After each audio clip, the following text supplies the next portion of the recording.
Assalamualaikum warahmatullahi wabarakatuh. Perkenalkan, nama saya Abdullah Faqih. Saya akan menjelaskan pengertian fikih. Pengertian fikih secara bahasa berasal dari bahasa Arab, yaitu faqiha yafqahu fiqhan, yang berarti mengerti atau paham. Paham di sini maksudnya adalah paham dan mengerti maksud yang dibicarakan.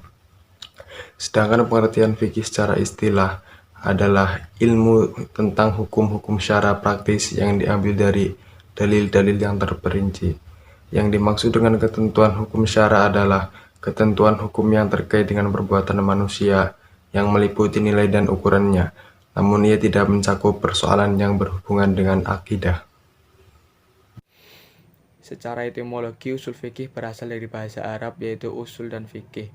Usul berarti sesuatu yang menjadi dasar bagi yang lainnya, dan fikih berarti faham yang sangat mendalam yang memerlukan pengerahan dari akal dan pikiran.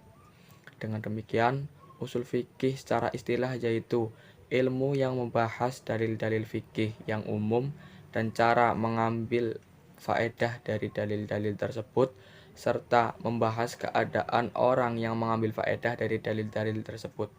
Secara umum dapat diambil kesimpulan bahwa ilmu usul fikih adalah ilmu yang membahas kaidah-kaidah yang digunakan dalam usaha untuk memperoleh hukum-hukum syara yang berkaitan dengan perbuatan manusia dengan menggunakan dalil-dalil yang terperinci. B. Objek dan ruang lingkup pembahasan usul fikih. Secara garis besar, ruang lingkup atau pembahasan ilmu usul fikih adalah dalil-dalil secara syarak yang bersifat umum. Objek-objek usul fikih sebagai berikut. Yang pertama, sumber dan dalil hukum syar'i secara global. Usul fikih membahas tentang sumber dan dalil hukum syar'i secara global. Contohnya kias. Kias itu bisa dipakai sebagai dalil. Penunjukan lafaz itu berarti persangkaan. Istisan juga bisa dipakai sebagai hujah. 2. Hukum syar'i yang terkandung dalam dalil secara global.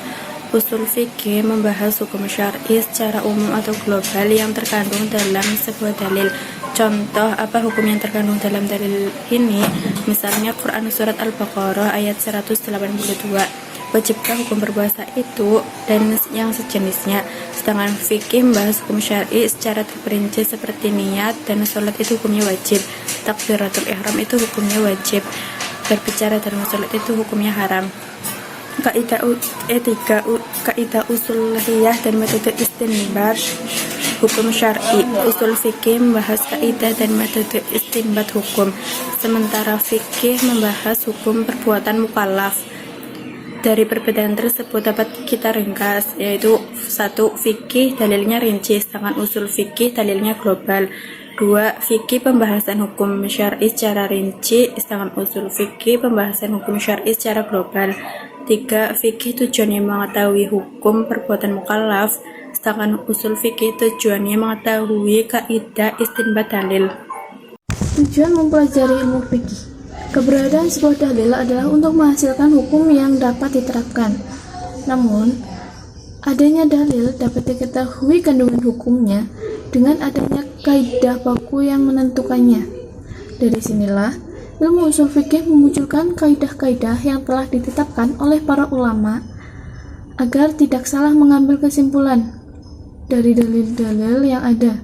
Dengan demikian, tujuan mempelajari usul fikih adalah agar kita bisa menerapkan kaidah-kaidah pada dalil-dalil yang ada sehingga bisa menghasilkan hukum syar'i yang bisa diamalkan.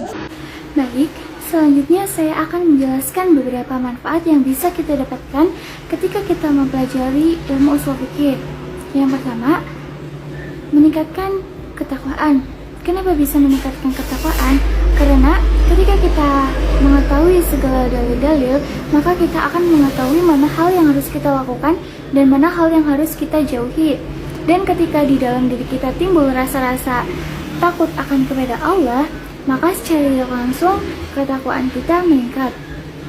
Dan yang kedua, meningkatkan keimanan. Kenapa bisa meningkatkan keimanan? Karena ketika kita mempelajari ilmu usul fikih dan kita mengimbanginya dengan melakukan apa yang Allah perintahkan dan kita menjauhi apa yang Allah larang, maka secara tidak langsung iman kita semakin terbentuk dan semakin kuat. Dan yang ketiga, memperluas wawasan tentang Islam. Kenapa? Karena ketika nantinya kita menghadapi sesuatu yang berkaitan dengan hukum-hukum syariat, kita bisa menetapkannya menggunakan dalil-dalil yang benar dan tentunya sudah ada.